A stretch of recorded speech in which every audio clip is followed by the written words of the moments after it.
What's good? It's your boy D Chase. I'm back with another video. Shout out to my DV fam and my subscribers.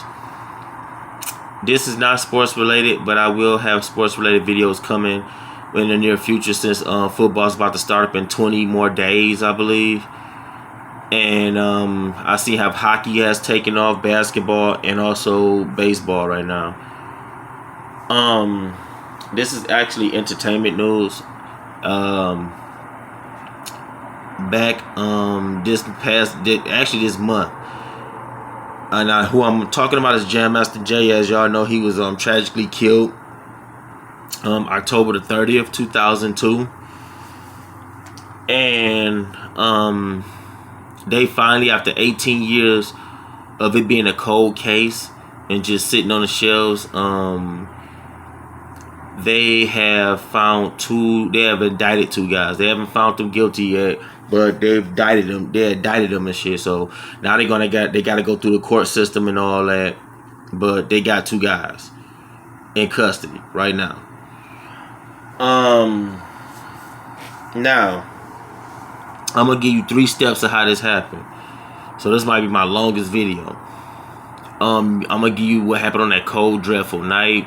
I'm gonna give you for what I've heard from interviews and whatnot on that night, and nights after, and I'm gonna give you some crazy twists and turns of this whole case, and then I'm gonna give you the aftermath of it and the 2 indicted for it.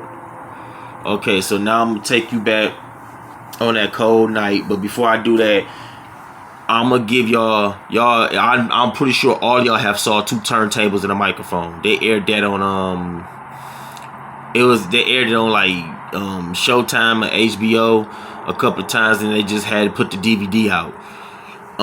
That is explaining how his upbringing and how he met Run DMC and them, what he did for a lot of people in the rap hip hop culture, and then they also have who killed Jam Master Jay, Jason Mizell, the Jason Mizell story. Sorry, they got that too.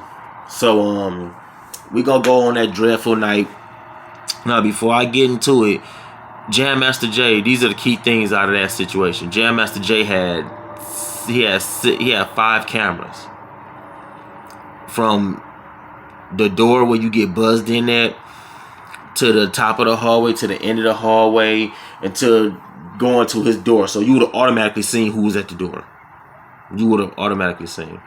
But going on that night, they was buzzed in, and you gotta walk up like at least 20 something stairs to get up there. Then when you get up there, you don't automatically just get to his establishment. You have like 5 or 6 establishments you gotta get to before you get to him.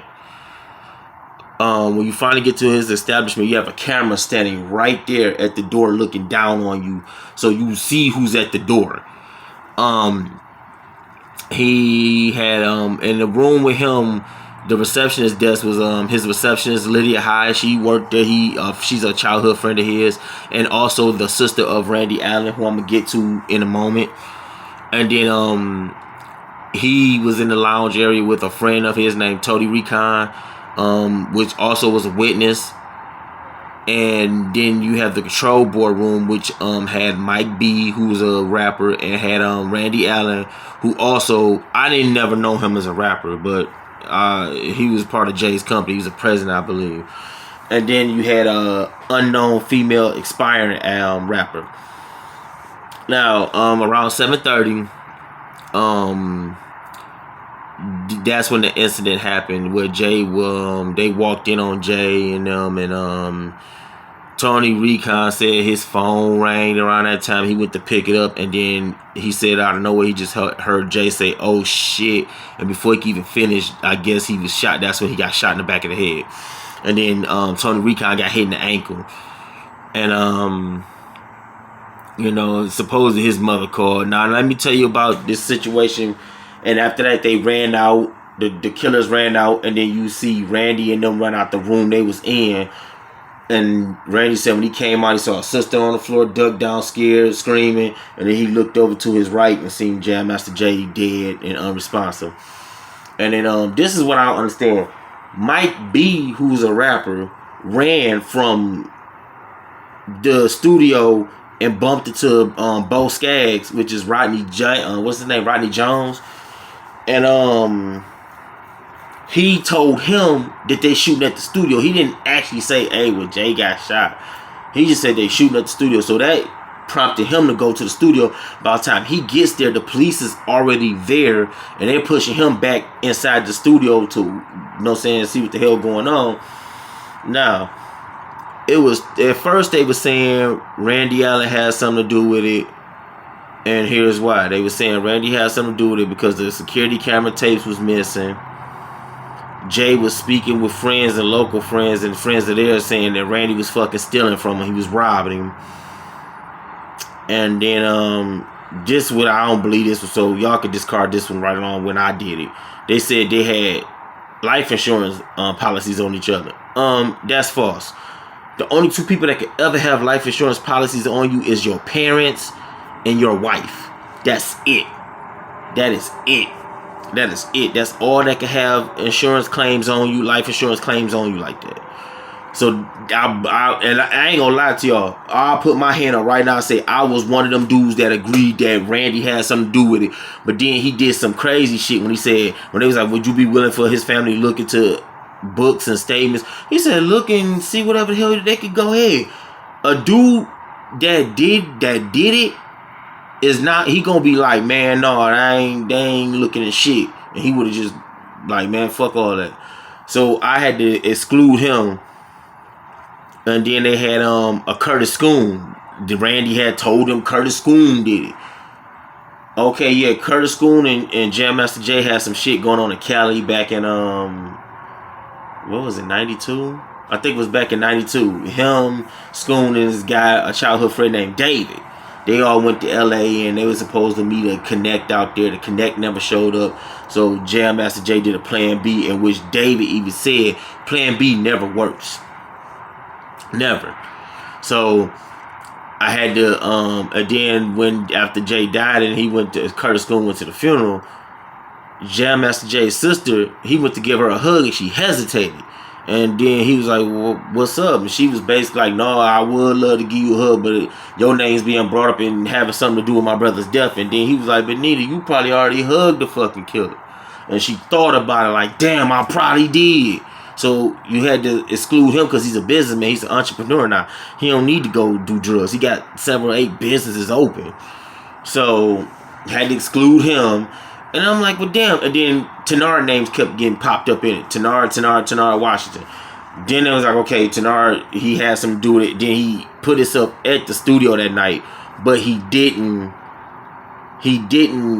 like, he basically said that Jay was scared and Jay wanted him to go buy a box of bullets and shit like that. Then they was trying to implicate Big D and Little D, basically saying Little D had said something to him like, yeah, Big D wasn't, my dad wasn't supposed to shoot Jay.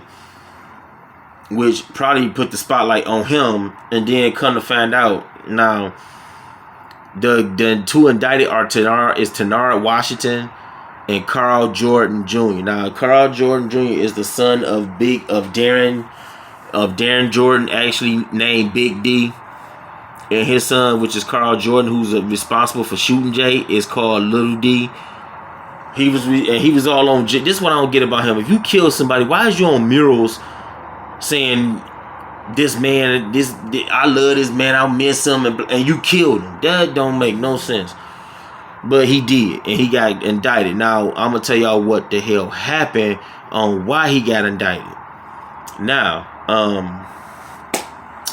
come to find out, Jay had apprehended 10 kilos of cocaine, and they all was in a deal to do it in Maryland, to sell it in Maryland. But then what happened was Jay kind of told Tanara, you ain't gonna be joining us on this shit, so you out of here, and this, that, and the third, we don't need you. And then from there, he must have complied with Jordan and saying, hey, we need to kill this motherfucker. He just cut me out the deal.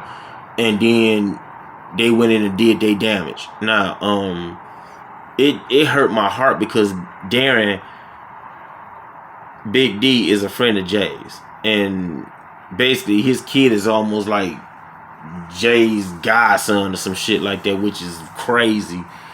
And it kind of hurt my heart because that's some inside shit. That's like some family shit. And this ain't the only problem that Karl Jordan had with Jam Master Jay's side of the family. He also shot at tried to attempted murder on Jason Jam Master Jay's his nephew. He shot his nephew and tried to kill him. So this ain't the only run-in he had with them all. I think the families are gonna really be it's tearing a wedge between the families because that was a senseless killing over nothing. It was over drugs, and you couldn't have found out that drug net worth. They would have came home with 1.7 million. They would have automatically walked in with 1.7 million, just split up 3 ways. I mean, I'm pretty sure if they would have kept it together, Tanara probably would have got the short end of the stick and some shit like that. But I believe Jay would have took majority of it, and he would have took like the 1 million. He would have took like the 7 million. Or the 1 million. He probably would have gave them, split it up between them, like 250,000 a piece or something like that, or however you do that shit, the mathematics for that. But I'm gonna get up out of here. But I want y'all to comment down on that, and express y'all, like, can you? This is my question that I want y'all to respond to. Can a friend kill your family member? I know you will forget that friend, but can you look at him the same way after the deed is done? Can you really look that man and say, yeah, he's still my friend? Can you look that man in the face and say, yeah, he's still my friend? So that's the question I want y'all to, and I want the best answer, and I'm gonna reply to all of them. I want the best answer, so give me the best answer. I'm gonna be doing a reaction video a little later. It's on FBG Doug's video, because I've been told that I should do it in my other YouTube video, so I'm gonna go ahead and do it. But I'm gonna get up out of here. This is your boy D Chase, man. Peace, salute, and hit that like button for your boy. And definitely, if you're a new YouTuber, please sub up to me. I'm gonna holler at y'all later. Peace and salute again.